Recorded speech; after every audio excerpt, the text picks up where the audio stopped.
एक बड़ी सुंदर सा बात आती है। हम फिर निवेदन करेंगे कि जिसके शरीर में अगर कोई बहुत बड़ा रोग आ जाता है,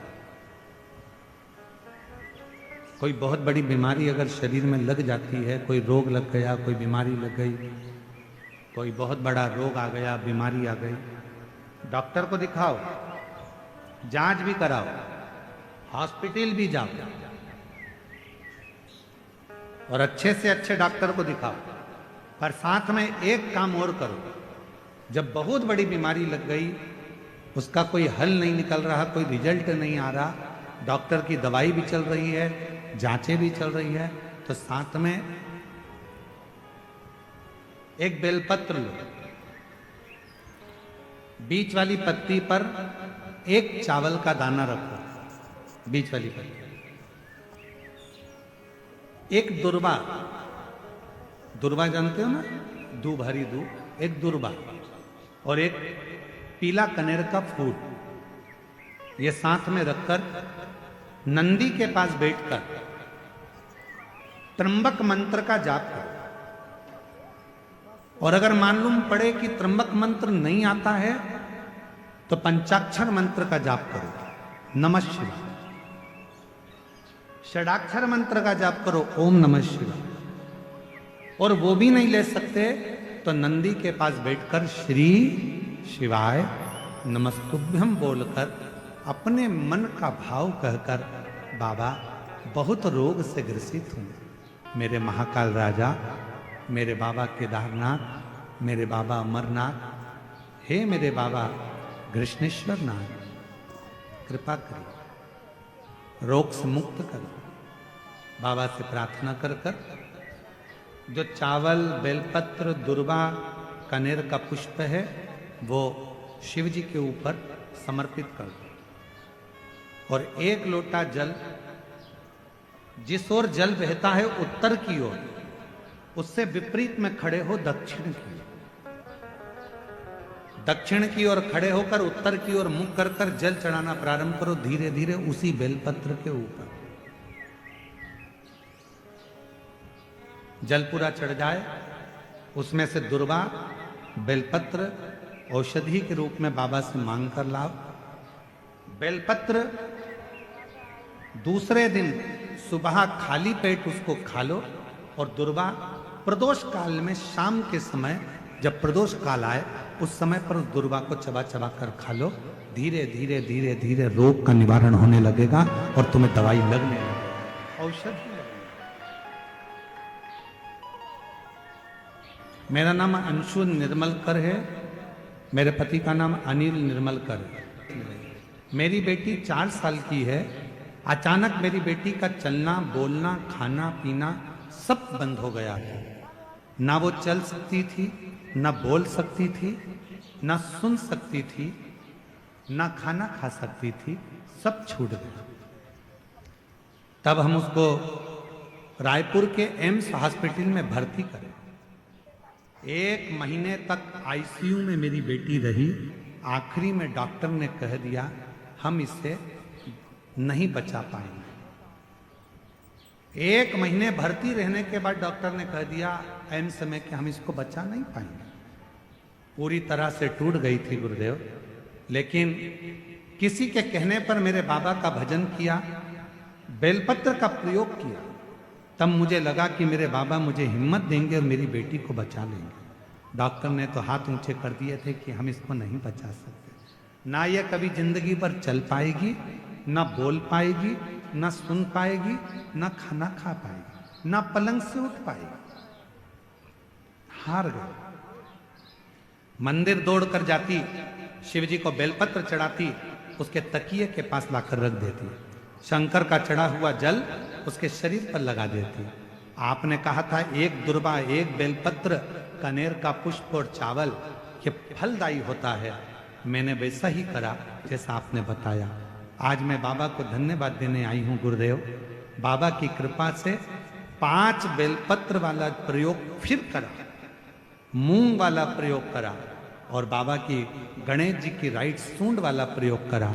तब मेरी बेटी धीरे धीरे आईसीयू से बाहर आ गई और बाबा की कृपा से डॉक्टर तो बोले थे चलेगी नहीं, शिव जी की कृपा से अब चलने भी लगी, बोलने भी लगी और बाबा की कृपा से उसका सब काम। शिव की आराधना, शंकर की साधना, शिव उपासना ये जीवन का सुख देती है, ये जीवन का आनंद देती है। एक पत्र और है,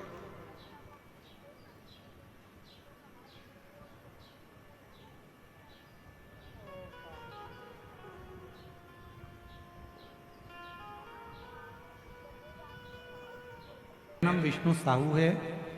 मैं गाड़ी चलाता हूं, तकलीफ से बहुत ज्यादा ग्रसित था, मेरे पेट में ना जाने क्या तकलीफ थी, बहुत दर्द होता था। तब मैं किसी यात्री को लेकर था, मैं यात्रियों को लेकर जा रहा था, तो यात्री आपके बारे में बात कर रहे थे कि पंडाल में बैठकर अगर कोई कथा सुनता है और कोई बीमारी होती है तो पंडाल की मिट्टी को अगर वहां लगा लेता है तो उसका रोग मिट जाता है। मैं हंसने लगा क्योंकि मेरा विश्वास आप पर नहीं था, पर जो यात्री थे जिनकी मैं गाड़ी चला कर ले जा रहा था वो आप ही आपकी बात कर रहे थे। मैं पहुंचा, मैंने भी सोचा जब लोग कह रहे हैं कि मिट्टी इतनी कारगर है, कथा पूरी होगी तब मैं मिट्टी को अपने पेट पर लगाऊंगा, और मैंने कथा की रच को अपने पेट में लगाया। गुरुजी, घर आते समय मेरा पेट दर्द पूरा समाप्त हो गया था, और गुरुजी मुझे क्या मालूम था कि पंडाल की मिट्टी इतनी काम करती है। मैं उस मिट्टी को उठाकर ले आया। 20 साल की उम्र से मैं शराब पीता था, और 20 साल की उम्र से मैं शराब पीता था, पर जब से भोलेनाथ बंद कर दिया, 5 साल हो गए गुरुदेव, मैंने शराब को हाथ नहीं लगाया। एक बात और कहना चाहता हूं गुरुदेव, आपके कथा की पंडाल की मिट्टी एक ऐसी मिट्टी है कि उसको मेरे जितने दोस्त शराब पीते थे मैंने 50 लोगों के शरीर पर लगाया और 50 ने ही शराब को छोड़ दिया। आज मैं बाबा को यहाँ प्रणाम करने के लिए, बाबा को नमन करने के लिए। बाबा, विश्वास नहीं था, पर आज पूर्ण भरोसे से मैं लोगों को छाती ठोक कर कहता हूं कि अगर तुम्हारा दुख है तो एक बार श्री शिवाय नमस्तुभ्यम बोलो और शिव महापुराण की कथा सुनो। ये जीवन का एक सुख है, जीवन का एक सुख। और जो जैसी भाव, आप जिस भावना से आते हो, बैठे लाखों की संख्या में शिव महापुराण की कथा को श्रवण कर रहे हो, जब कथा पूरी हो जाए अपनी भूमि को जब नमन करो, प्रणाम करो, उस भूमि की मिट्टी को अपने मस्तक पर लगाकर उससे प्रार्थना कर कर जाना, बाबा बहुत दुखी हूं, मेरे शंकर, मेरे त्रिकालदर्शी, मेरे कैलाशी, मेरे अविनाशी, हे शिव, मेरे मन की मुराद को पूर्ण करना, मेरे दुख को समाप्त करना, आप कृपा करना मेरे शंकर, आप करुणा करना मेरे शिव, आप करुणा करो, कृपा करो, दया करो। भाव से कहोगे तो भाव से सुनता भी है। कथा कह रही है, शिव महापुराण की कथा वर्णन कर रही है।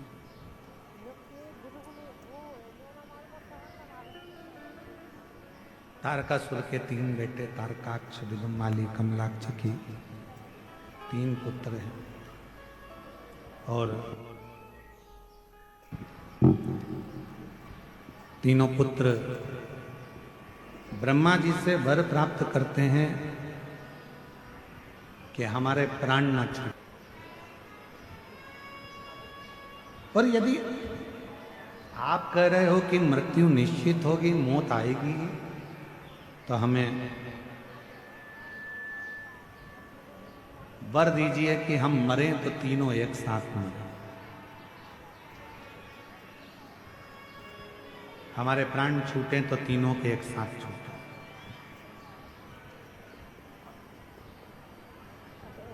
तीन पुरी का निर्माण कर दिया, 3 नगर बसा दिए, और 3 पुरी का निर्माण कर कर 3 नगर बसाकर 3 नगर में उनका निवास हुआ। तीनों ने विचार कर लिया कि अपन एकत्रित नहीं, अलग अलग पुरियों में रहने लगे। बहुत उपद्रव किया, इतना उपद्रव करा, तब देवताओं ने विचार करा कि इनको मारना जरूरी है। पर ये मरेंगे कैसे? भगवान शिव जी से जाकर प्रार्थना करी। भगवान शंकर ने कहा कि मैं एक बड़े पशु का रूप धारण करता हूं, नंदी का रूप धारण करता हूं, एक बड़ा पशु बन जाता हूं। और तुम भी पशु बन जाओ, मैं तुम्हारा पति बनकर बड़े नंदी का रूप रखकर, बड़ा पशु का रूप रखकर तुम्हारे पीछे दौड़ूंगा, तुम आगे आगे दौड़ना। तारकाक्ष, विदुमाली और कमलाक्ष के इन तीनों को एक जगह पर एकत्रित करना। इन तीनों को जब एक जगह पर एकत्रित करोगे, मैं इन तीनों का संहार कर दूंगा। कितना दयालु है मेरा शिव, ये समझने वाला विषय।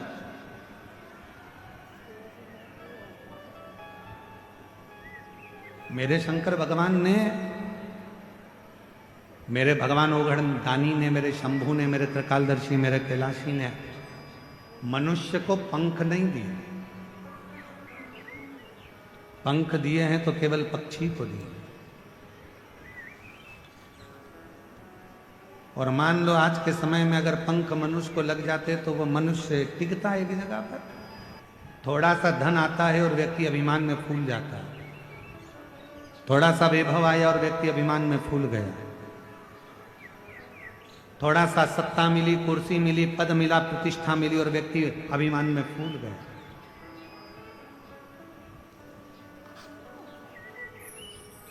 इसीलिए भगवान जो भी देता है वो सोच समझ कर देता है, बड़ा समझ कर देता है। मनुष्य को पंख नहीं दिए। भगवान ने तो केवल हाथ दिए हैं, शीश दिया है, मुख दिया है, नेत्र दिए हैं, श्रवण शक्ति दी है, चरण दिया है। शिव ने कृपा कर कर ये वर्णन कर दिया कि ये जो शरीर दिया है ये केवल भगवत भजन के लिए दिया। तेरे डमरू की धुन सुन के मैं काशी नगरिया हूँ। तेरे डमरू की धुन सुन के मैं काशी नगरिया हूँ। मेरे भोले ओ गंगोले मैं काशी नगरिया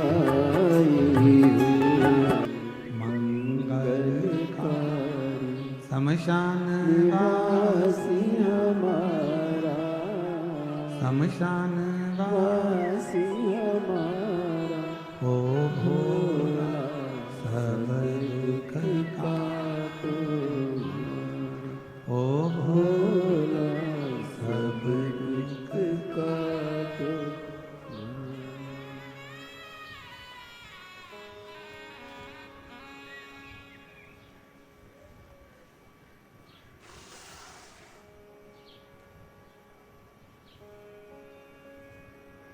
बाबा देव, अधिदेव, महादेव, भगवान शिव ओघड़दानी, त्रिकालदर्शी, कैलाशी, अविनाशी की कथा कर रहे हैं। तारकासुर के 3 पुत्रों को मारने के लिए भगवान शंकर पशुपति नाथ बने।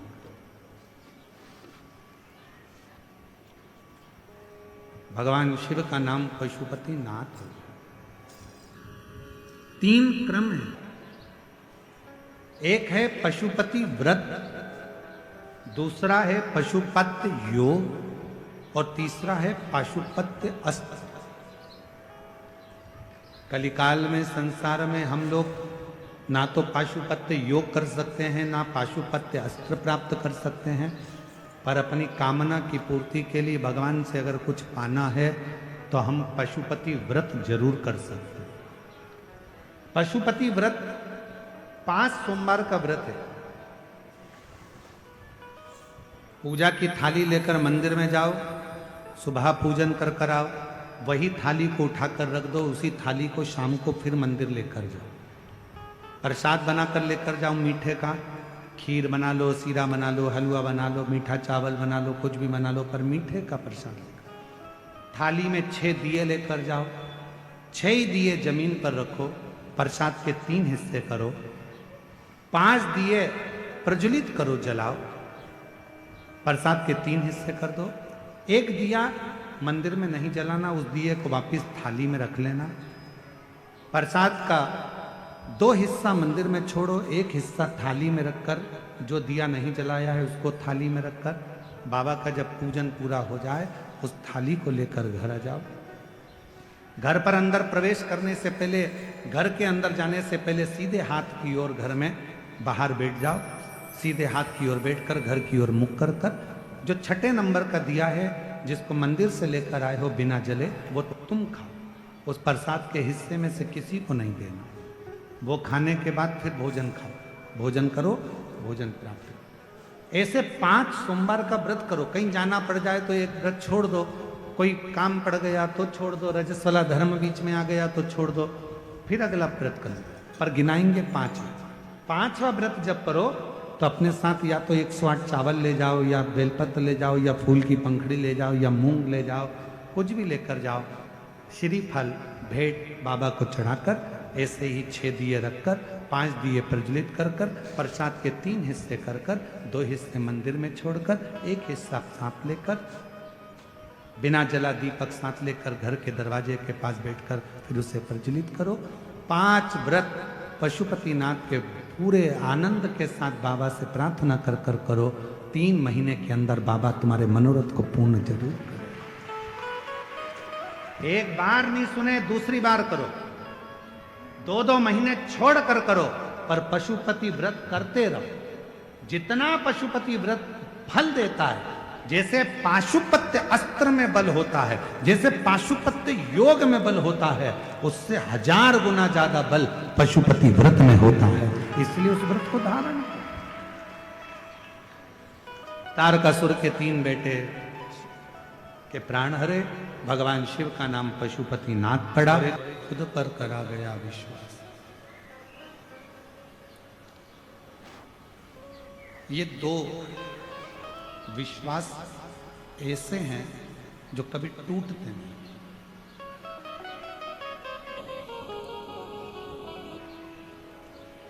आप किसी मंजिल पर जाना चाहते हैं, आप किसी पद को पाना चाहते हैं,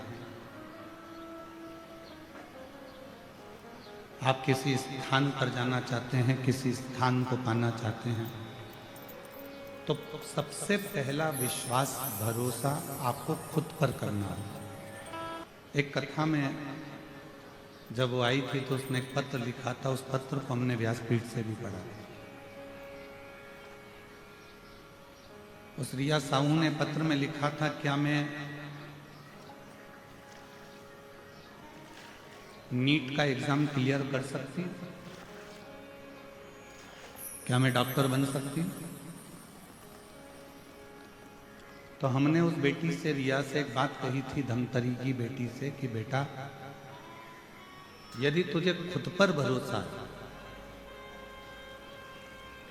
और तू स्वयं पर अगर विश्वास करती है, स्वयं पर अगर भरोसा करती है और महादेव को अगर एक लोटा जल चढ़ाती है, तो एक दिन तू डॉक्टर बनकर ही रहे। सबसे पहला भरोसा अपने आप पर होना चाहिए। सबसे पहला भरोसा अपने आप पर करें।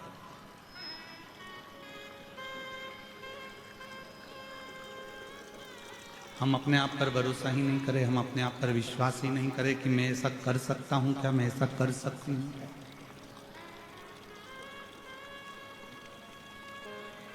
कोई तुमसे कहे तेरी जन्म पत्रिका में कोई भी योग अच्छे नहीं है, कोई तुमसे कहे कि तेरी हाथ की रेखा में कोई भी योग अच्छे नहीं है, कोई तुमसे कहे कि तेरे घर का वास्तु भी अच्छा नहीं है, उससे कहना कि मेरी पत्रिका बुरी है, मानती हूं, मेरे हाथ की रेखा बुरी है, मानती हूं, मेरे घर का ग्रह बेकार है, मानती हूं, पर उससे कहना इन सब को पलटने की सामर्थ्यता मेरे महादेव में भी है और मुझ में भी है, इन सबको पलट सकते।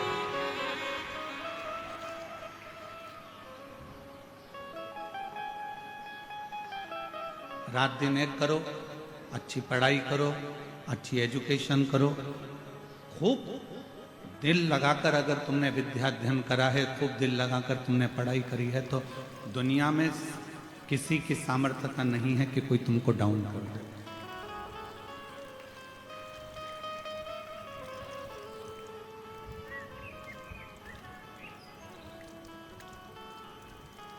किसी की सामर्थ्यता नहीं है कि कोई तुमको नीचे गिरा दे। मेरे शंकर भगवान पसंद किया, पर मेरे शंकर भगवान सर्प को अपने गले में धारण करते हैं, जिसको कोई नहीं अपने पास में रख सकता।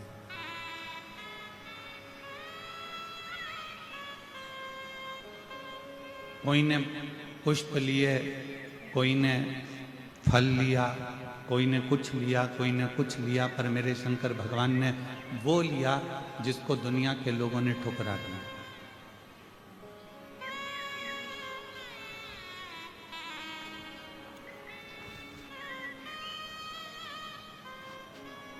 से मैं एक बात पूछूं, उत्तर देना। लकड़ी जलाते हो, चूल्हा जलाते हो, सिगड़ी जलाते हो, कंडा जलाते हो, गोबरी जलाते हो, जो राख निकलती है उस राख को फेंकते हो कि नहीं फेंकते हो? जम के तो बोलो, फेंक देते हो ना? घोड़े पे ले जाके डाल देते हो, उसको घोड़े पे ले जाकर फेंक देते हो।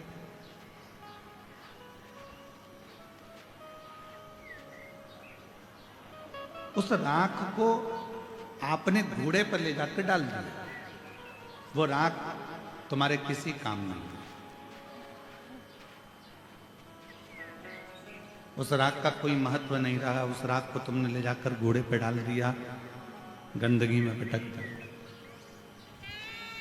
अब जिस राख की कोई कीमत ही नहीं है, मेरे शंकर भगवान ने उस राख को अपने तन पर धारण कर कर उसको भी कीमत वाला बना।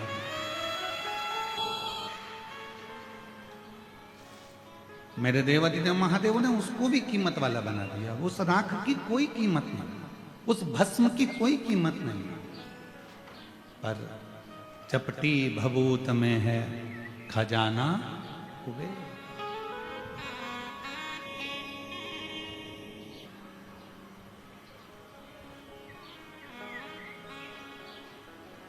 उसके तन पर अगर कोई भस्म भी आकर पड़ जाती है तो वो भी कीमत वाली हो जाती है, उसकी भी कीमत हो जाती है।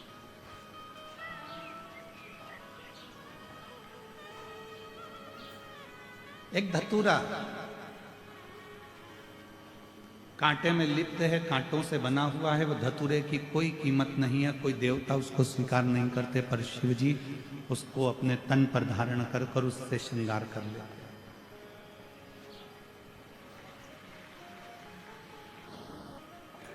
जिसको सबने ठुकराया,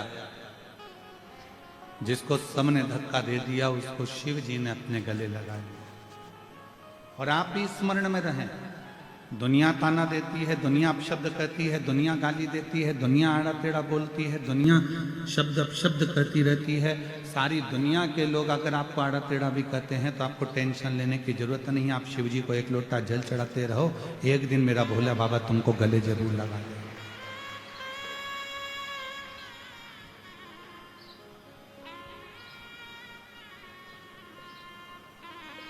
हिम्मत नहीं हारना। एक पत्र है जो हमको धमतरी की वो बेटी ने जो पत्र लिखा था, वैसा ही एक पत्र आज फिर आया है कथा में, बड़ा सुंदर है, देखिए।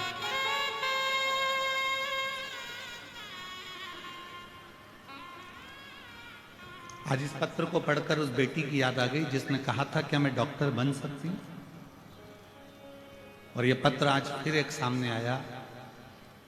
मैं शशि नायक, पति श्री हिरेंद्र नायक। गुरुदेव, मैं बाबा का क्या गुणगान करूं। एक लोटा जल, पशुपतिनाथ का व्रत, 5 पंडाल में कथा श्रवण करने का फल, मासिक शिवरात्रि में पार्थिव पूजन करने का फल मेरे बाबा ने मुझे दिया। गुरुदेव, मेरी बड़ी बेटी 2 साल से मेडिकल के लिए नीट का एग्जाम दे रही थी, पर सफल नहीं हो पा रही थी, कुछ ही नंबरों से रह जाती थी। गुरुदेव, मेरी बेटी 2 साल को 4 गुना बढ़ जाए, बाबा पे एक लोटा जल समर्पित कर, बाबा तेरा हाथ पकड़ेंगे। गुरुदेव, बेटी ने अब घर में रहकर, जब सब दूर से हार गई, तब घर में रहकर पढ़ाई करना प्रारंभ करी, विद्याध्ययन करना प्रारंभ करा, खुद पर भरोसा करा और शिव पर भरोसा कर कर शंकर को एक लोटा जल समर्पित करना प्रारंभ करा। एग्जाम का टाइम आया, मैंने उससे कहा कि एक बेलपत्र पर शहद लगाकर उसको लगाकर अब तू एग्जाम के लिए जा। मेरी बेटी ने बीच की पत्ती पर शहद लगाया, एग्जाम पर जाने से पहले शिव जी को लगाया, रात दिन पढ़ाई करी और बाबा की कृपा से 2025 की नीट के एग्जाम को उसने क्लियर कर लिया, सफलता मिल गई। गुरुदेव, मेडिकल की MBBS की सीट मिल गई है और बाबा की कृपा से वो पढ़ाई कर रही है। ऐसी शिव की, कौन कहता है कि तुम्हारे भाग्य में सुख नहीं है?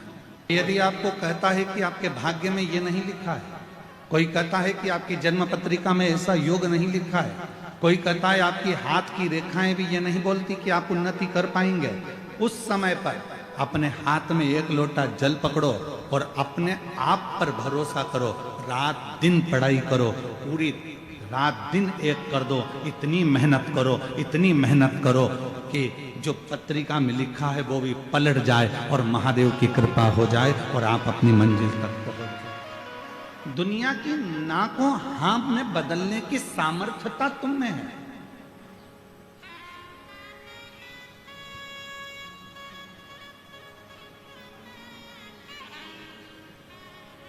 मेरे शिव जी ने उनको स्वीकार करा जिनको सबने नकार दिया।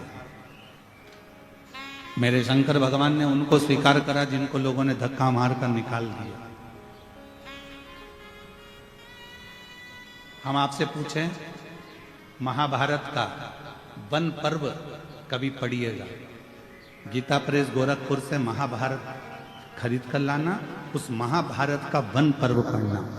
वन पर्व में, महाभारत के वन पर्व में जब पांडव सब कुछ हार गए, जब पांडव के पास में कुछ भी नहीं बचा, जुए में सब कुछ हार गए, तब भगवान कृष्ण को भी चिंता लग गई कि इन पांडवों ने सब कुछ हार दिया, सब कुछ। जब पांडव जुए में सब कुछ हार गए, सब कुछ समाप्त हो गया, कुछ भी नहीं बचा, जब पांडवों की स्थिति पूर्ण तरह से टूट गई, बेकार हो गई, जब कुछ नहीं बचा, तब भगवान कृष्ण को भी थोड़ा सा चिंता व्यापी और भगवान कृष्ण को लगा कि इन पांडवों का आखिर होगा क्या? ये हिम्मत टूट रही है, ये हिम्मत हार रहे हैं, ये अंदर से टूट रहे हैं, ये नीचे अंदर से टूट कर गिर रहे हैं। तब भगवान कृष्ण ने उसी समय युधिष्ठिर को, अर्जुन को, नकुल को, सहदेव को, भीम को, युधिष्ठिर सबको बुलाया और बुलाकर कहा, पांडवों, अब तुम जुए में सब कुछ हार चुके हो, तुम्हारे पास कुछ भी नहीं बचा है, तुम्हारे पास में अब कुछ नहीं है, तुम अंदर से हिम्मत मत हारो। वन में रहते हुए, जंगल में रहते हुए, तुम जो 12 वर्ष का वनवास के लिए निकल रहे हो, उस 12 वर्ष के वन में तुम भ्रमण करते करते शंकर जी की इतनी आराधना करना कि शंकर जी तुम्हें वापिस लाकर सब कुछ दे सकते। तुम्हें कोई कुछ लाकर दे चाहे नहीं दे, पर देव अधिदेव महादेव तुम्हारा खोया हुआ पूरी सत्ता लाकर देंगे। शंकर जी तुम्हारा वैभव लाकर देंगे। शंकर जी तुम्हारा जो वैभव चले गया, जो कुर्सी चली गई, जो पद चले गया, जो प्रतिष्ठा चली गई, जो सत्ता चली गई, जो वैभव चले गया, शिव जी तुमको सब लाकर देंगे, सब।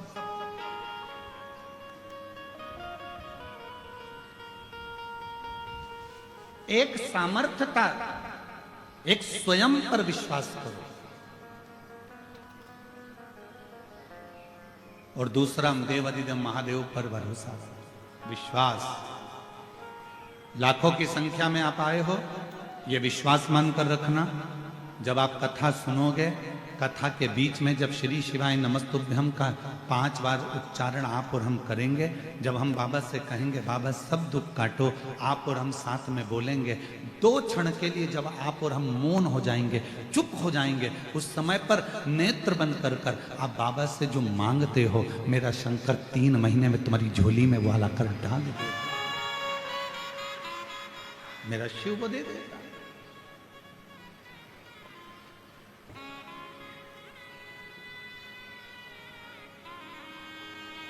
लोग कथा श्रवण कर रहे हैं, 3 महीना तो दूर की बात, विश्वास से कहता हूं अगर दिल से कथा सुनी है और दिल से मांगा है तो मेरा भोलेनाथ आपको इतनी जल्दी देगा कि देव हमारे पास जरूर होगा, ये निश्चित। एक खुद पर भरोसा रखो और दूसरा देवाधिदेव महादेव पर भरोसा।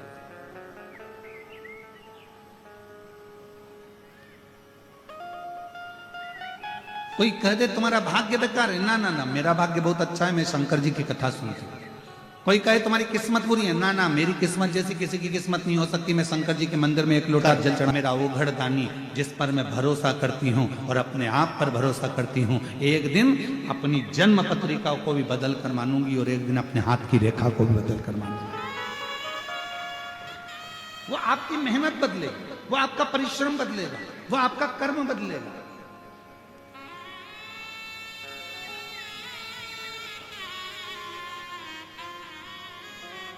कई लोग कहते हैं गुरुजी हम तो चाहते हैं कि हमारा दारू का नशा छूट जाए, इसका कोई उपाय है क्या तुम्हारे पास नशा छुड़ाने के लिए? हमारे पास कोई उपाय नहीं है, उपाय तुम्हारे पास है। तुमने दारू पी है, तुमने पीना चालू करी है, तुम नशे में रहते हो, तो छोड़ने की सामर्थ्यता भी तुम्हारी हो, तुम्हारे अंदर वो बल है कि तुम छोड़ सकते।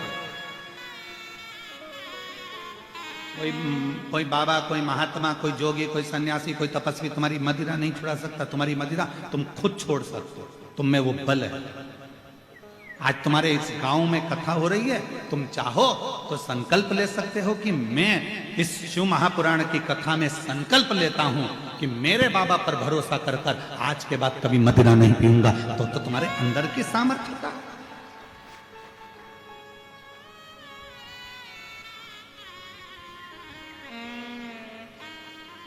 तुम्हारे भीतर की सामर्थ्यता।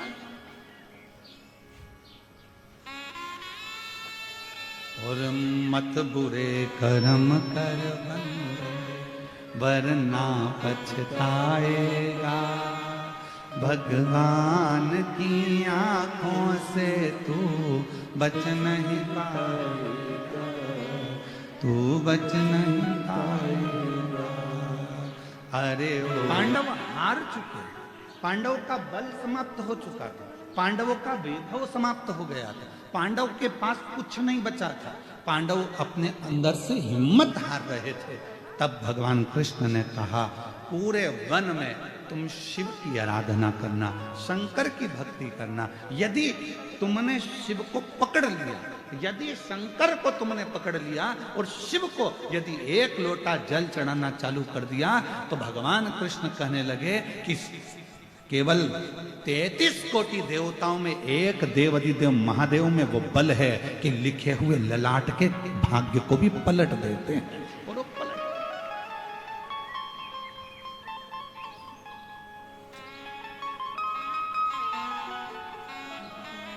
विधाता का काम है भाग्य लिखना,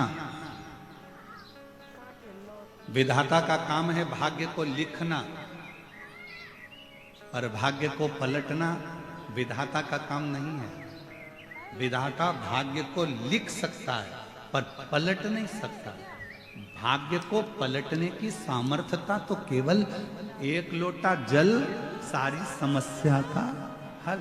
भाग्य को पलटने की सामर्थ्यता तो केवल शिव में है।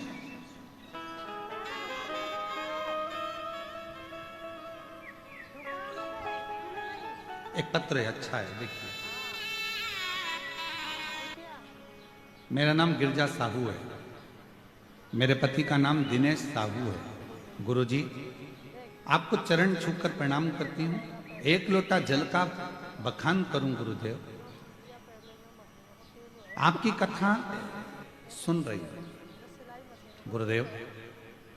मेरी बेटी नेहा साहू, जिसके मन में संशय था, जितनों से भी पूछा था एक ही बात कहते थे कि ये कभी सरकारी नौकरी नहीं करेगी। गुरुदेव बेटी ने हिम्मत हारी। मेरी बेटी से मैंने कहा, वो सियोर वाला बाबा कहता है यदि विश्वास खुद पर है और शंकर जी के 1 लोटे जल पर है तो तुझे सरकारी नौकरी जरूर लगेगी। तू मेहनत कर। बाबा की ऐसी कृपा हुई गुरुदेव, बाबा ने मेरी बेटी जब नौकरी की तैयारी करी, शायद पहली बार ऐसा हुआ होगा कि 22 वर्ष की मेरी लड़की और सरकारी नौकरी की तैयारी में लग गई, केवल आपकी कथा के भरोसे और शिव के भरोसे। 22 वर्ष की मेरी बेटी जब सरकारी नौकरी के लिए अप्लाई करने लगी और पढ़ाई भी साथ में करने लगी, आज मेरी बेटी सरकारी कोर्ट में स्टेनोग्राफर के पद पर नियुक्त हो गई। मैं बाबा को धन्यवाद देती हूँ। और गुरुजी, मेरे जेठ के बेटा अमर साहू, उसने भी कहा कि चाची जी, अगर मेरी बहन की नौकरी लग सकती है तो क्या मेरी लग सकती है? वो तो मुझसे उम्र में भी छोटी है, 22 साल की है, और मैं 25 साल का हूं, क्या मेरी भी लग सकती है? मैंने अपने जेठ के लड़के से कहा कि तू भी शिव पर विश्वास करो, खूब मेहनत कर। और सियोर वाला महाराज कहता है कि रात दिन पढ़ाई करो, रात दिन एक कर दो, तू भी लग जा। और आज मैं बाबा को धन्यवाद देने के लिए आई हूं। आज मेरा बेटा भी सरकारी नौकरी में ACL पर असिस्टेंट मैनेजर के पद पर नियुक्त हो गया। मैं बाबा को यहाँ साधुवाद देने के लिए आई। एक खुद पर भरोसा और एक शिव पर भरोसा।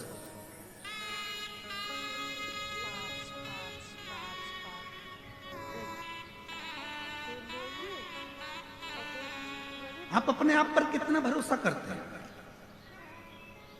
हमें हमारे महादेव पर इतना भरोसा है, इसलिए हम अपनी व्यासपीठ से कह देते हैं कि यहां कथा सुन रहे हो, और हमारा विश्वास कहता है अगर दिल से सुनी है, इस पवित्र कथा के पंडाल में बैठकर वहां की मिट्टी को तुमने आरती के बाद अपने हृदय से लगाकर जो मांगा है, दिल से प्रार्थना करी है, कथा होगी, उसमें आपका भी पत्र जरूर मिलेगा, ये विश्वास के साथ। जो जैसी भावना लाया वो वैसा ही फल पाया, नहीं खाली उसे लौटाया, वो मन ही मन हर्षाया, और कर दिया माला माल काशी। हृदय से, चित्त से, मन से, भाव से हम फिर कहेंगे, दुनिया की दृष्टि में ये केवल शिव पुराण की कथा हो सकती है, दुनिया के लोग इसको केवल कथा कह सकते हैं, पर जिस समय आप पंडाल में बैठकर कथा सुनते हो, ये केवल कथा नहीं रहती, एक पिता से अपने दिल की बात कहने का एक मौका मिलता है, अपने बाप से, अपने पिता से हृदय से कुछ कहने का मौका मिलता है।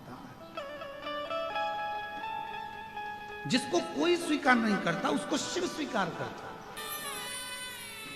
शिव कब, क्या, कहां देंगे, ये उनके ऊपर है। एक कितनी सुंदर कथा है। देवता और राक्षसों ने मिलकर समुद्र का मंथन किया।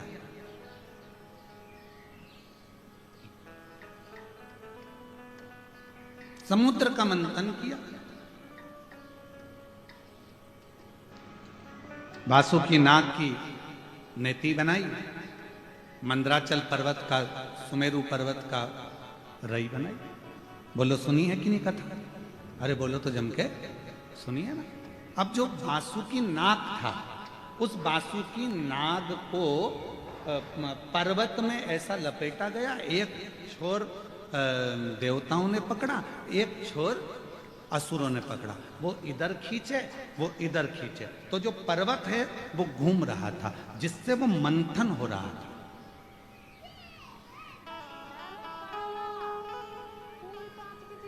अब पर्वत को घुमाया जा रहा है तो पर्वत का कुछ बिगड़ेगा क्या? जम के बोलो जरा। अरे बोलो तो। बिगड़ेगा किसका? जो देवता खींच रहे हैं उनका कुछ बिगड़ेगा? जो असुर खींच रहे हैं उनका कुछ बिगड़ेगा? नहीं। बिगड़ेगा किसका?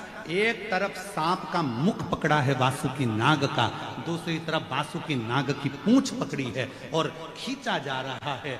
सबसे ज्यादा कष्ट किसको हो रहा होगा? पर्वत को, देवता को, असुर को कि नाग को? बोलो बोलो बोलो। नाग को। सर्प को सबसे ज्यादा तकलीफ हो रही होगी। और बाद में हुआ क्या? जब अमृत निकला, देवता लेकर चले गए, असुर लेकर चले गए, और जो पर्वत था वो भी अपनी जगह पर चले गया, पर सबसे ज्यादा जिसको तकलीफ थी घिस घिस के वो सांप की हालत खराब हो, सब अमृत पीने में लगे।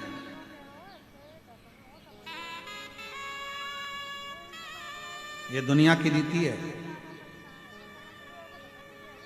अपना काम बनता चूल्हे में जाए, हम काय को बोले, तुम बोलो। ये दुनिया की रीति है। अपना काम बनना चाहिए, अपना काम हो जाए, इसके बाद तो कोई पूछता ही नहीं कहाँ हो श्रीमान, क्या कर रहे हो श्रीमान, कोई नहीं पूछेगा। और ऐसे तो फिर काकी जी, भाभी जी, बुआ जी, फूफा जी, नाना जी, मामा जी, हव साहब। तुम ध्यान देना, पूरी शादी में बरमाला होती है तब पंडित जी को नहीं ढूंढा जाता। जब पूरी शादी में सब काम होता है, भोजन करते समय भी पंडित जी को नहीं ढूंढते। पंडित जी की जरूरत कब पड़ती है, जब सब काम हो जाता है, उसके बाद रात्रि को दूल्हा दुल्हन बेटे तो के पंडित कहाँ है, जरा ढूंढ के लाओ। अब मालूम पड़े पंडित जी को कोई ने ना खाने की पूछी, ना पानी की पूछी, ना किसी चीज की पूछी, और ब्याह के लिए पंडित जी को ढूंढ रहे, टार्च जला जला के ढूंढ रहे, कहाँ है पंडित जी, देखेगा पंडित जी, देखेगा पंडित, वो सो रहा है। पंडित जी को पंडित जी उठो उठो, प्रणाम साहब प्रणाम, चलो मैं चाय लाऊं तुम्हारे लिए। पंडित जी बोले इतनी देर से तो किसी ने नहीं पूछा, शादी कराना है ना, ब्याह में फेरे डलवाना है। पंडित जी चाय पी लो, पंडित जी को चाय पिलाई, मुंह धो लो, पंडित जी थोड़ा चेहरा धो लो, पानी मिला दूं क्योंकि नींद नहीं आएगी। पंडित जी मैं तुम्हारा बैग उठा लो और ले जाकर शादी के मंडप में बिठा दिया। शादी के समय पर जब काम निकल गया, अब विचार करा पंडित जी को घर छोड़ने कौन जाएगा, तो दूल्हे का लड़का के मेरे पास टाइम नहीं, मैं थक चुका हूँ, वो के मैं थक गया, वो के मैं थक गया। पंडित जी बोले भैया तुम एक काम करो, ऑटो बुला दो, मैं मेरे घर चले जाऊंगा। ये दुनिया की रीत है। काम पड़ने पर आपको याद किया जाता है, वक्त पड़ने पर आपको पूछा जाता है, वक्त पड़ने पर आपको खींचा जाता है।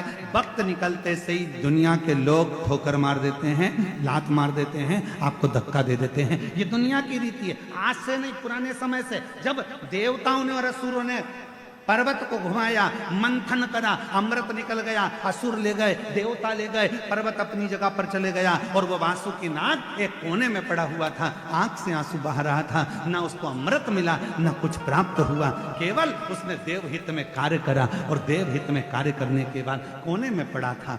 तब भगवान देवाधिदेव महादेव माँ पार्वती के साथ निकल कर जा रहे थे। पार्वती जी की दृष्टि वासुकी नाग पर पड़ गई। वासुकी नाग को माता ने देखकर कहा, प्रभु ये वासुकी, ये वो सर्प जिसने मंथन में अपना पूरा शरीर